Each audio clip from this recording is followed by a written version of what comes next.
Welcome, everybody. Thank you for your attention. My name is Dan Gibbons, and I'm here from the City Club of Chicago on behalf of Jackie and Dr. Mazur and our whole board. Thank you for being here. There's an awful lot of incredible people in this room, and I just want to run through a number of, so you know how much we love to do this, to acknowledge who's here, why we're here, and why the City Club brings all these amazing people together. That's why we do what we're doing, to bring leaders like all of you. We have the Vice Mayor of Chicago, Alderman Walter Burnett, sitting right next to Alderman Stephanie Coleman.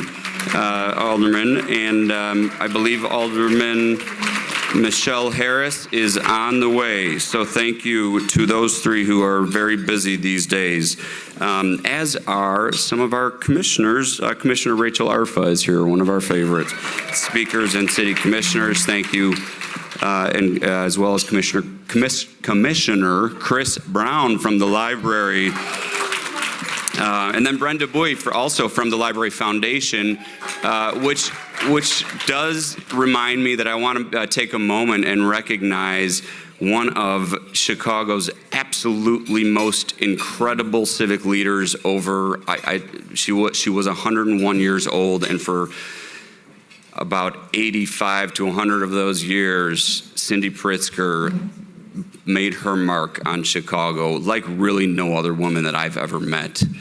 I was so fortunate to have lunch with her at her house just a couple months ago, and all she could talk about was the library, the Harold Washington Library, women in, she's seen so much, women in civic leadership, and unfortunate how difficult it was to become a civic leader back in the 60s, 70s, and 80s.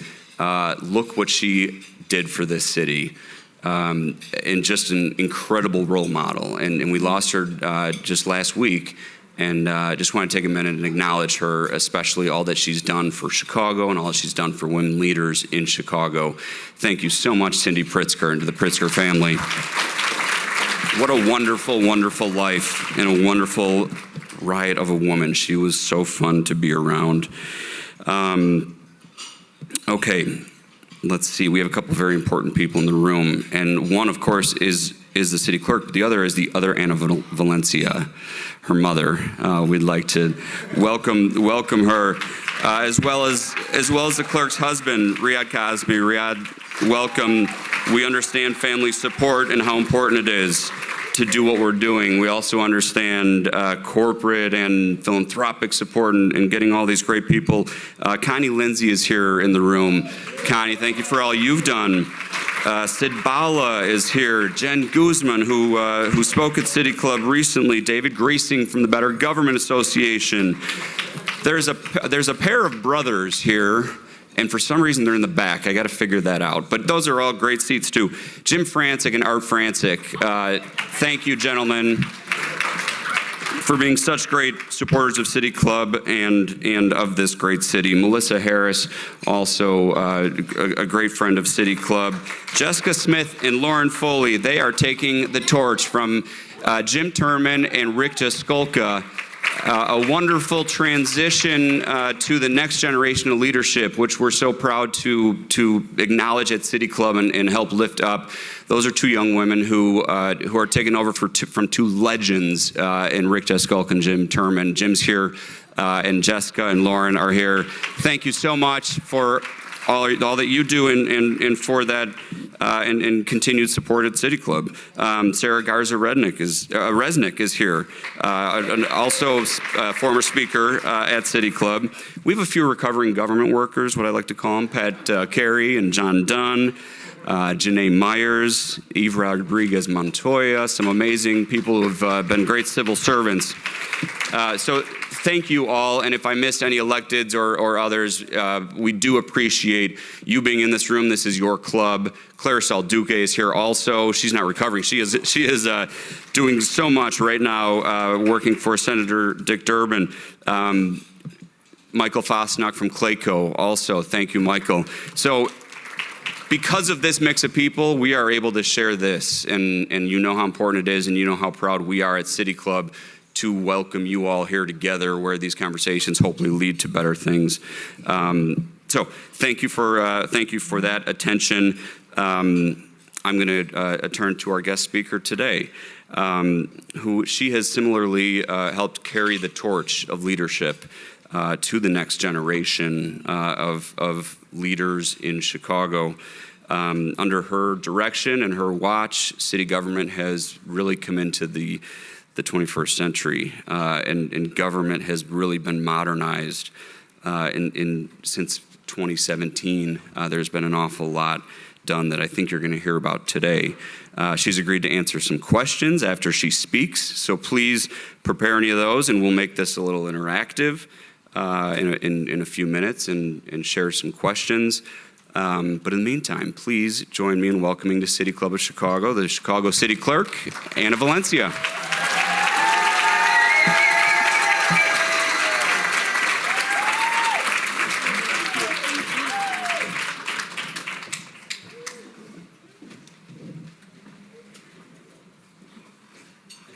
All right, I'm being the new millennial and doing this from an iPad, so bear with me for a second.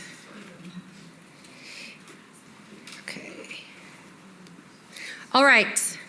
Well, first, it's so good to be back. Thank you, Dan and Board Chair Jackie Robinson-Ivy. It's been quite some time since I've been at the City Club.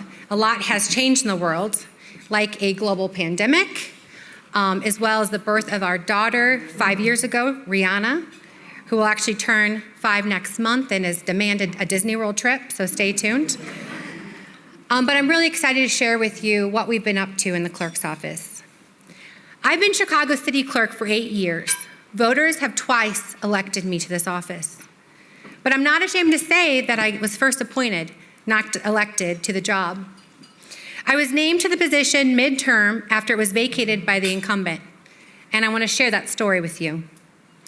Now, let me remind you, I've had a long and productive working relationship with then Mayor Rahm Emanuel. I worked on his legislative council and government affairs team for 4 years.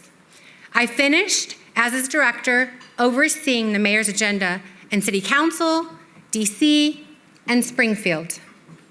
My job? Execute the mayor's agenda through the City Council skillfully as possible. Now, there are many different ways to get to a yes in City Council, especially with 50 alderpersons, but asking nicely is rarely one of them. So when I learned the clerk's position was open, I didn't hesitate. I called Mayor Emanuel from a Jewel parking lot, and I said, I want the job. Then, for good measure, I called Senator Dick Durbin, Secretary of State Jesse White, and probably the vice mayor, and asked them both to follow up on my behalf. And they did. And I got the job. But I also got called into the mayor's office, where he told me he didn't appreciate being backed in the corner like that. Well, sir, what can I say? I learned from the best.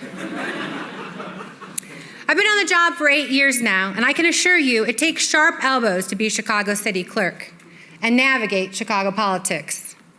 The clerk's office is widely known to be the secretary of the City Council, but we also collect a lot of revenue for the city. My office brings in over $130 million in revenue annually, mostly from city stickers, residential parking permits, and dog licenses. The money funds 10 city departments and pays to pave 4,000 miles of your road. Over the course of my tenure, I've worked with 3 mayors, making me currently the longest tenured citywide elected official.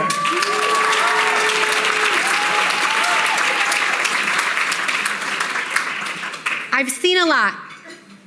I've paid attention. I've learned from it. I've seen who Chicago works for and who it works against. I've seen how it works well and how it fails. And the most importantly, I've spent the time to figure out the why. Mayors Emanuel, Lightfoot, and Johnson have wildly different governing styles and agendas. And with the latter, seemingly endless staff turnover. The revolving door on the 5th floor has taught me the value of experience, consistency, and institutional knowledge. I understand the importance of hiring and retaining a strong team and building relationships across all levels of government, along with the business community and the public, because relationships matter. It is everything in this business. And I'm so proud of my dedicated team, many who have been with me for all 8 years. I'm looking at you, Kat O'Connell. My senior team alone has a combined of 128 years of government experience. Well, you're gonna clap again, because they're here today. And I wanna publicly acknowledge my senior leadership team for their service to the city, because what you do goes unnoticed so many times. Can I please wave your hand, team?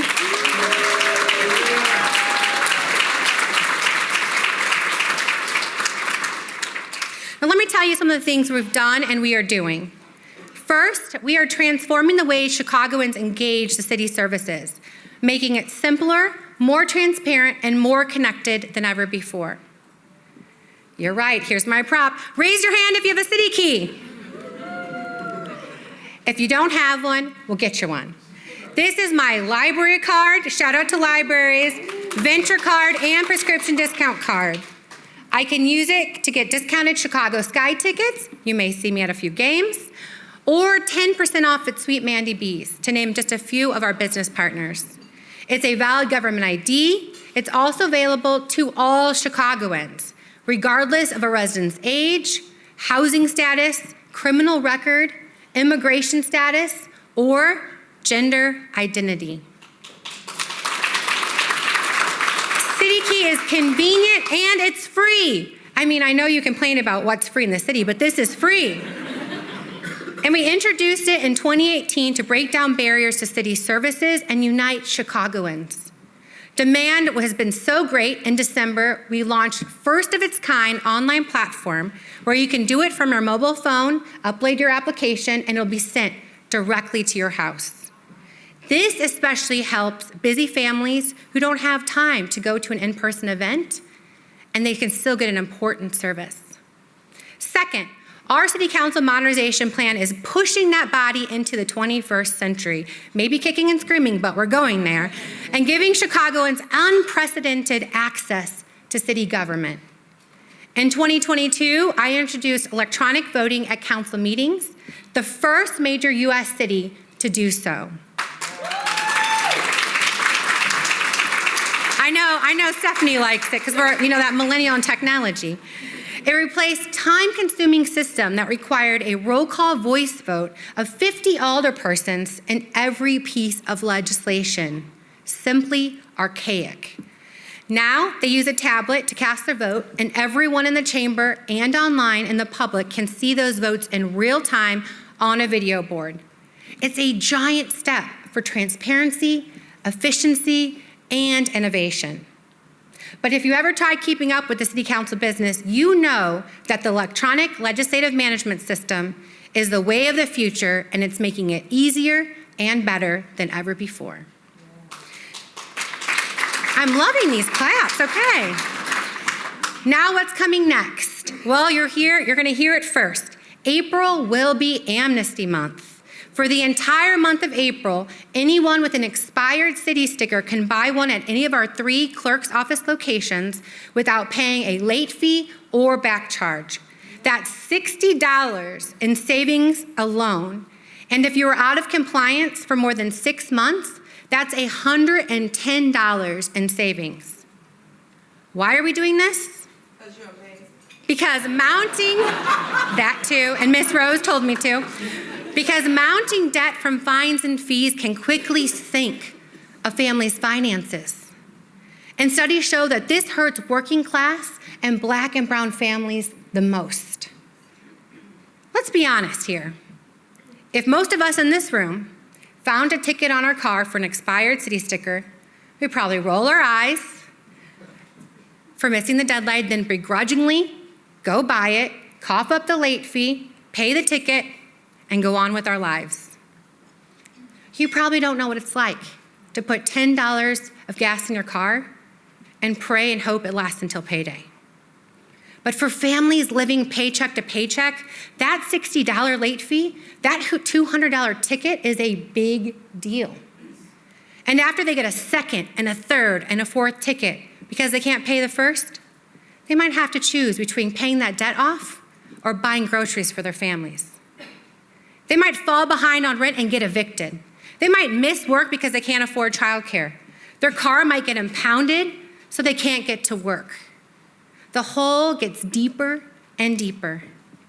And in our current economic climate, we should acknowledge that we're all a little closer to that reality than we are to being billionaires. In 2019, I set out to reform Chicago's oppressive fines and fees, and I met a CTA bus driver at a community roundtable. Back then, if you didn't buy a new sticker on time, there was a $200 ticket that quickly doubled if you didn't settle up. The bus driver, like many others, couldn't afford the ticket, so he couldn't get a sticker. He piled up $5,000 in ticket debt. Eventually, his commercial driver's license was suspended because of his outstanding tickets, and he lost his job. How is that good for Chicago? How is that morally defensible? No city should generate sizable chunks of revenue through punitive fines that hit its most vulnerable residents the hardest. The word for that is predatory. And from the city's perspective, it's self-defeating to ruin people's lives. Because we've learned that if we give a realistic path to paying this debt, if we toss them a lifeline, they'll take it. Today, under the reforms I brought forward, the bus driver would have been able to get on track with the Department of Finance's Fix-It Defense program. He'd just have to come in and buy the sticker. He'd be eligible just once to have that ticket waived for a first violation. That would have stopped the mounting debt before it got out of control. He could also qualify for a payment plan for now as just little as $10 up front. In the past, Chicagoans with accumulated vehicle debt had to come up with 50%, half down. Can you imagine $2,500 down to get on a payment plan? Not surprisingly, few of them did. So now the fun part. I know I have to leave some time for Q&A. Dan wants us to be engaging. But I know one of the questions, maybe even the first question, is going to be, are you running for mayor in 2027? And the answer to that question is, I have not made my decision. But if I don't run for mayor, I will run for city clerk again. Because here's what I do know right now. At this moment in history, no one who believes in democracy should retreat. You don't need to be mayor, CEO, city council member, or have any fancy title behind your name to identify a problem right now, because there's a lot of them, and help solve it. Lead from where you stand right now. And I am standing here opening my platform to the people of Chicago, everyone in this room, to convene tables and help execute ideas to push this city forward. Now is a time to be courageous and lead with conviction.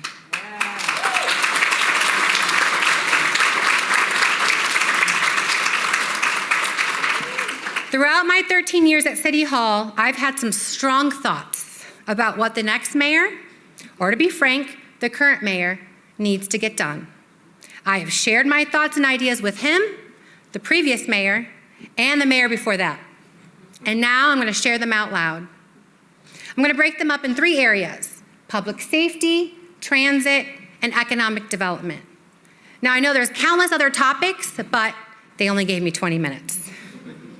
First, our police officers deserve so much better than what they're getting.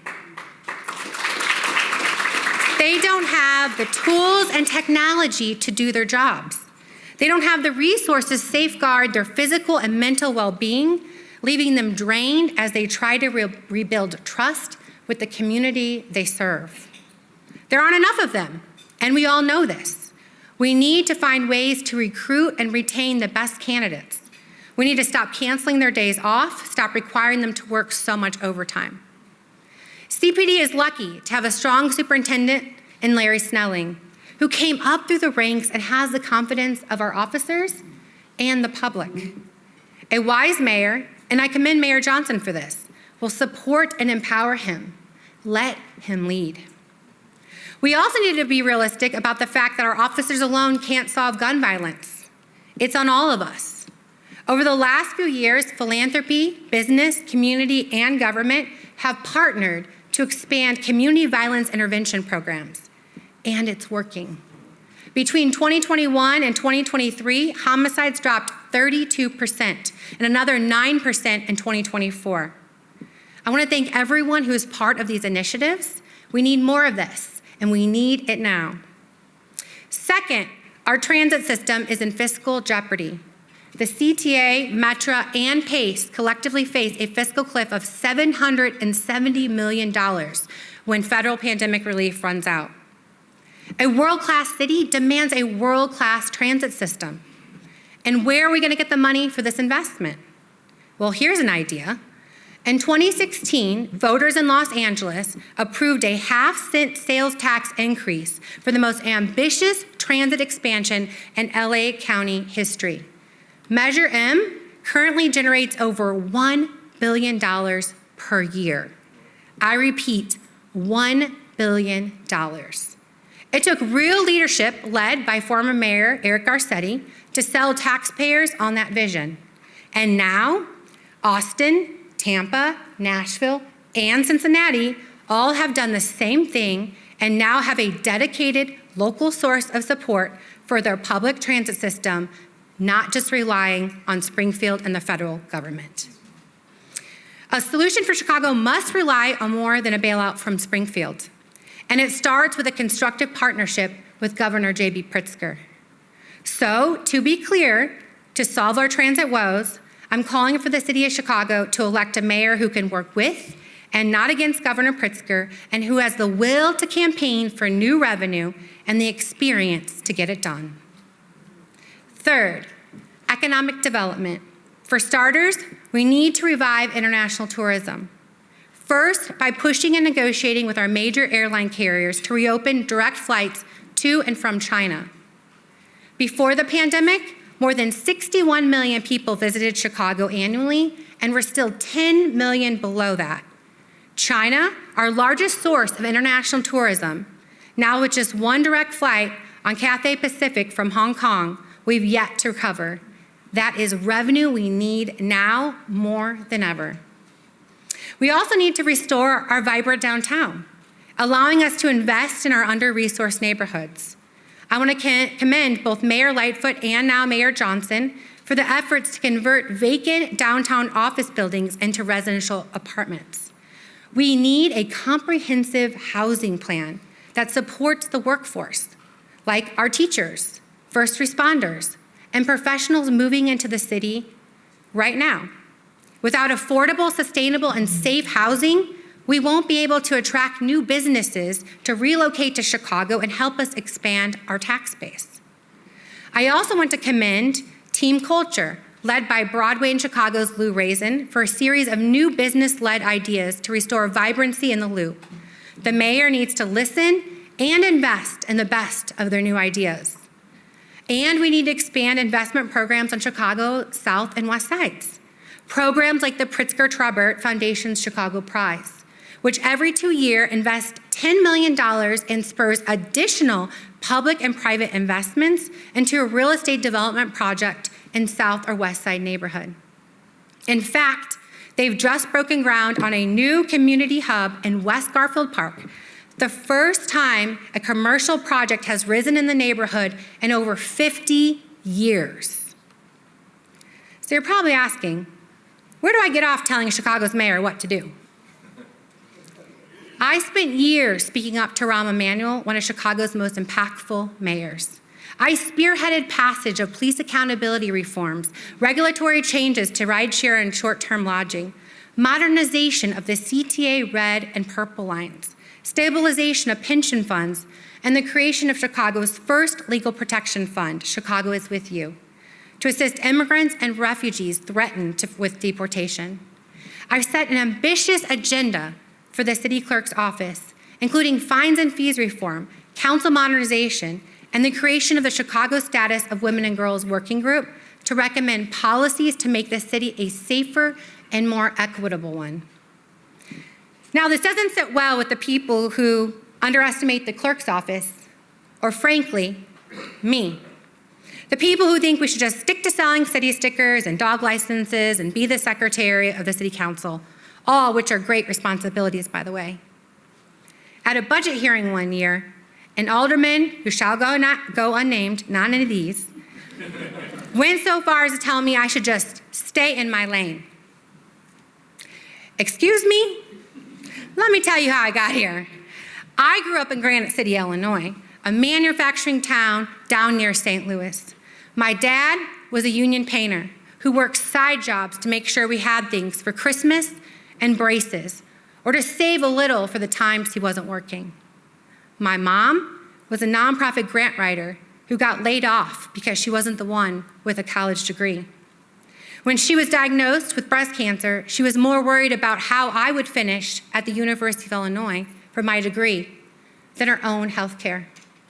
I got a scholarship and was first in my family to graduate from college. It was their hard work that gave me the opportunity to choose my career, to choose my calling. Inspired by the faith and belief system that they instilled in me, I chose public service, and that is my lane.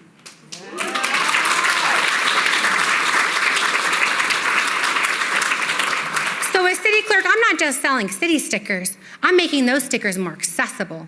And I'm reforming the predatory system that has devastated too many working families who fell behind in getting one.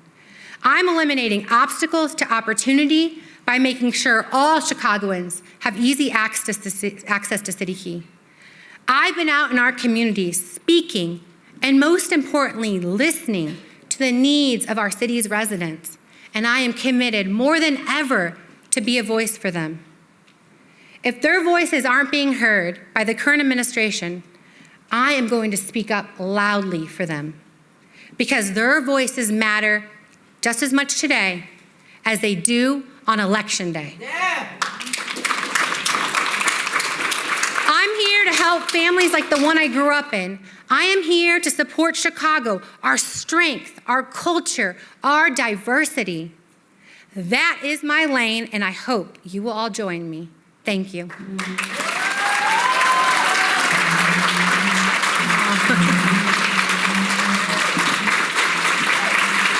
you.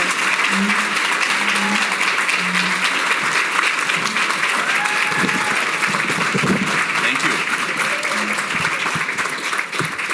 Thank you very much. That was inspiring. I would like to, as you mentioned, you agreed to ask a few or answer a few questions. And I'm happy to come out into the audience if anyone has any questions. I have a couple of my own, of course, and we have a couple of pre-submitted. So why don't I start with one that has been pre-submitted, because it's a very City Club-esque question, and it came from Charmaine Torma. If you're here, would you raise your hand? Okay. How would you like to see the nonprofit sector work with the city to make our community stronger? Before you answer that, if anyone does have a question, put your hand up and I'll make my way over there while she's answering. And don't be too quick. Okay, we'll get there. But so here, I think you understood that one about the nonprofit sector working with the government. Okay. Thank you. Okay, so I have a lot of friends in philanthropy. I love it because they have all the money and we need the ideas and the money to come. So I would first say that good policy, strong policy that I've seen with fines and fees, and I want to give it up to Miss Rose, because Miss Rose is the former president of Kofi Power Pack, and she is the one who barged in my office with this fines and fees justice plan and information and said, we need you to do this. And I was too afraid of Miss Rose to say no. And so so thank you, Miss Rose, for leading on that. In 2019, we took this on, and I was told I was opening Pandora's box and I shouldn't do it because it was too hard. Well, if you know me, I like to do things that are too hard, and we all should. But what was beautiful about this collaboration of fines and fees is that we pulled the University of Chicago in and helped get a grant to do the research needed for this. We had philanthropy at the table. We had the Woodstock Institute at the table. We had a Coalition for Jobs. We had all these other nonprofits at the table, along with our community organizers, our parents, and government, our commissioners. And so we would go into these meetings and I would be sweating through my blazer because I was like, what is going to be said today? But that was where the beauty came out of it, because all those perspectives were at the table to look at what is this going to do for the business sector, what it's going to do for the government, what's going to be for nonprofit. And we could come to agreement of recommendations that we put into policy. So if you're a nonprofit leader, philanthropist, or whatever, please reach out to the government, because we need your research, we need your data, and we need you to bring your resources and perspectives to help us get these things done. Government can't do it alone. And we're at a time where we need our civic leaders to help lead us. And I think government, the best way it works is you bring us your ideas from the community and we help bring them to life. Right. Dan. We love doing that here at City Club. Thank you. And I have a couple. I think Jackie might have one as well. I'll start. Thanks, Dan. Hi, Anna. Our city, more than ever, as well as our country, is so divided, us versus them politically. I'm old. When I grew up, it wasn't like that, right? But now you're either D or R, you don't talk. We can't survive that way, right? How do you approach this? What's your sage advice to us? And as a leader, what are you doing to make that tent bigger and bring us all back together? So I think we have to get away from the labels, for one thing, and go back to the basics. If you take away and strip us down, I want my daughter to have opportunities just like her mother did. We want our kids to have affordable education, go to the parks and play safely. All these things, transit, we want transit to run on time and get us to work. I think there was a staggering statistic that 1 out of 5 Chicagoans rely on our transit system. So if that goes down, we're in trouble. And so we have to get back to the basic of core issues, and that's why I like local government so much, is because we can kind of put the partisanship aside and talk about the issues we do agree upon, we do believe in. And I have friends that, shocker, are Republicans. But we find common ground on what brings us together, then separate. And I know that's kind of Pollyannish, but I think it's important. I think storytelling, inviting people who disagree with you at the table. You can't say that you're inclusive, but leave dissenting voices out of the room. That's not helpful.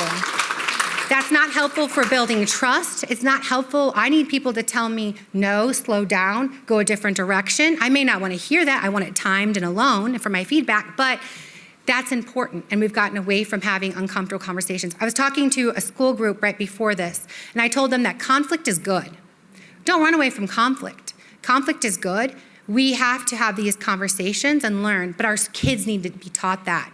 So we're doing a civics curriculum with Chicago Public Schools and city colleges, the Chicago's First Fund. We just actually put an application in for a $9 million grant for Lever for Change, and we want to reteach our kids K through 12 and onto city colleges on what is it to be civically engaged. We can't start at 6th grade or high school level. We have to start early on of why people should be paying attention to the local government, how to hold accountable, how to fact check, how to do research, how to talk, how to deal with conflict, how to make policies together when you come from different perspectives.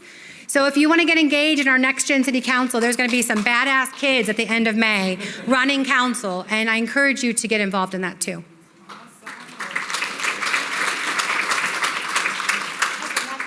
Oh, I thought you had a question. Okay. Oh, one more about one over here.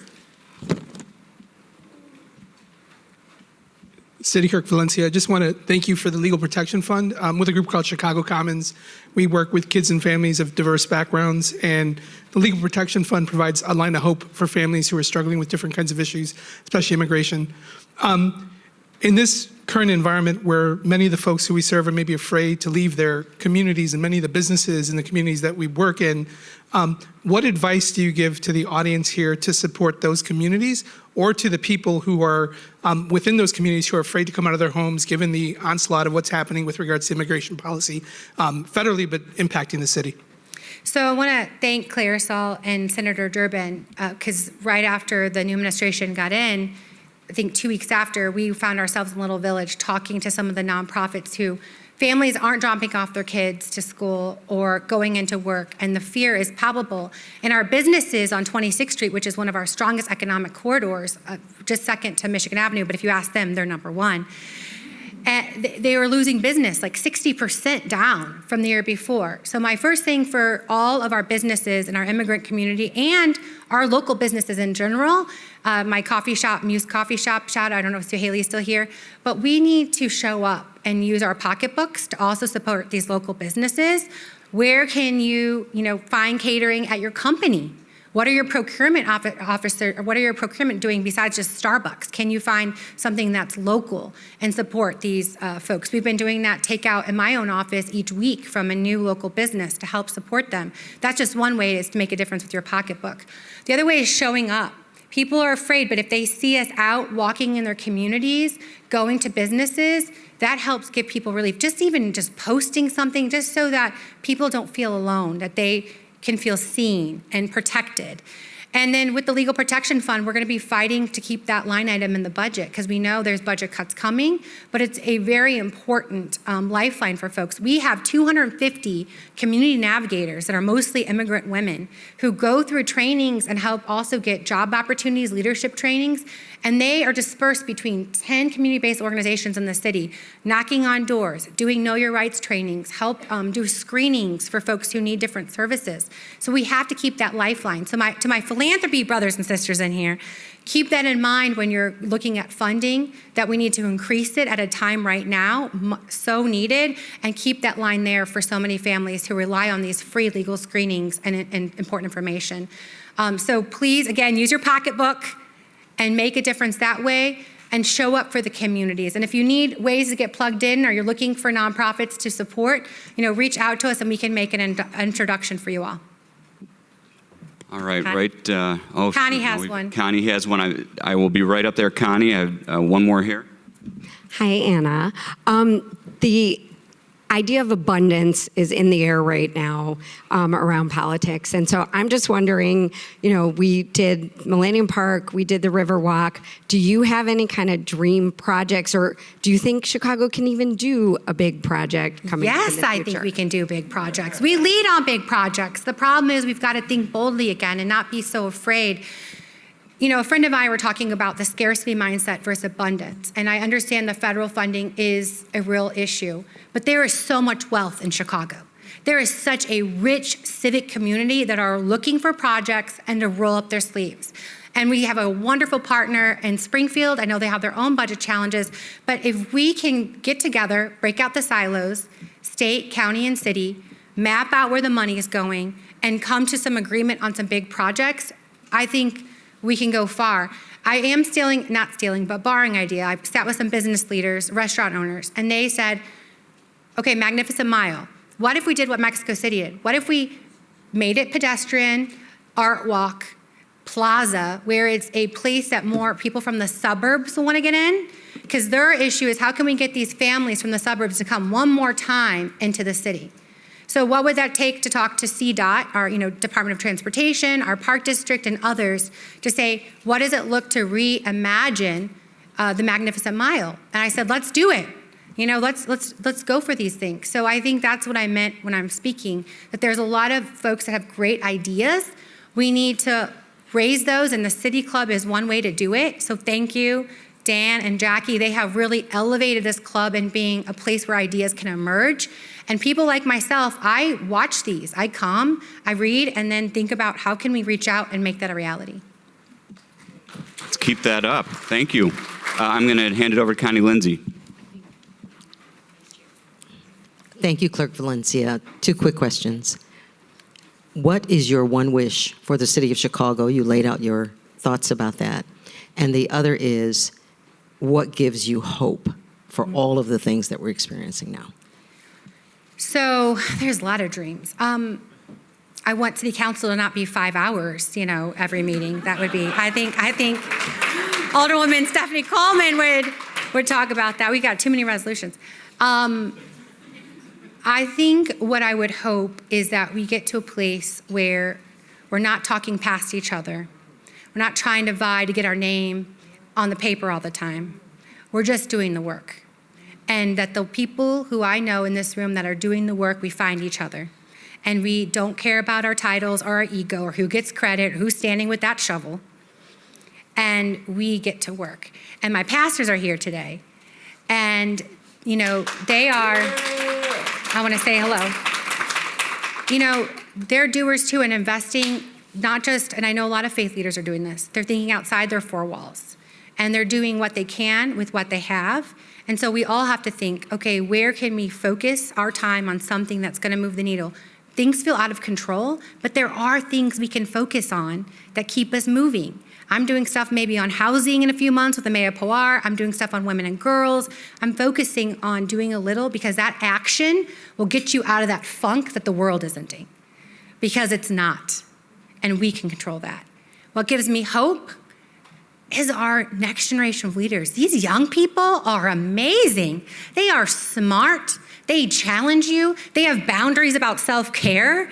I mean, they are really showing the way because that is something I've had to learn. Like, you know, Americans, we live to work and we forget to live and enjoy our lives. And it's okay to disassociate and check out a little bit. We all need that, get off social media and enjoy our time together. And then we give ourselves a pep talk and we get back into the fight. That's what we gotta do. Thank you so much, City Club. One more? Sorry, because we do have the Vice Mayor has a question for you. Vice Mayor has a question. We have a couple more minutes. We'll I'm not in hand it to trouble him. with him, okay.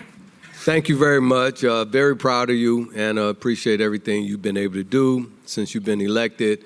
You know, as we look at the political arena right now, everyone's looking to do something else. So there's potentially a lot of opportunities out there. Are you limited to just clerk and or mayor? I am not limited. So Alderman Burnett, and Vice Mayor, has been really part of our family. I kind of, in the 27th Ward, go to the organization meetings. He puts my name on everything. I go, he's fabulous. And him and Secretary White have really helped mentor me, giving guidance. He is a man of faith, which I love, his heart. I don't think a lot of people know he ministers at the jail, the Cook County Jail. He's ministered there for decades. So he has a serving heart. I'm open to wherever God thinks I can serve and make an impact larger. Because again, you know, I turned 40 in January. I said 40 is freedom. I'm gonna speak my mind, I'm gonna do these things. But I really wanna live in the everyday and what can I do to help someone else every single day, like Secretary White says. And so wherever that leads me, wherever my family wants to go, that's where we're going. So thank you again. Now that's it. Thank you so much, City Club. I had a feeling someone was going to ask that question because if they didn't, there were 3 pre-submitted that were along the same lines. So thank you for ending with that, and thank you, Vice Mayor, for being the one to ask it. I often put nuances to it, but sometimes it's just, what are you going to run for next? Sometimes it matters. It's a favorite here at City Club. It's great to have you here. It's great to have you back. We look forward to having you back again. Not 5 years, though. Oh, yeah. Well, we're going to move that along a lot quicker. And so much of what you said was what we believe in, right? With civic community coming together and all of you in this room, it's very meaningful to all of us. So I sincerely say thank you to you for coming and bringing all these amazing people and welcome you all back. We have really a great spring lineup coming together. Attorney General Kwame Raoul is April 1st on next week. Tom Skilling and Don Wubbles are going to talk about climate resilience and sustainability on April 2nd. That's going to be incredible. And then strategies to alleviate poverty in Cook County and beyond on April 9th with Tony Pruckwinkle and a few others. The imperative of investing in black men and fathers in Chicago with the Field Foundation on April 22nd. CPS new arts education plan with special guest CEO Pedro Martinez, who's been a little busy, on May 7th. And we're just getting started, folks. So thanks for helping to kick off this next round, and we'll see you all soon. Have a great Chicago week.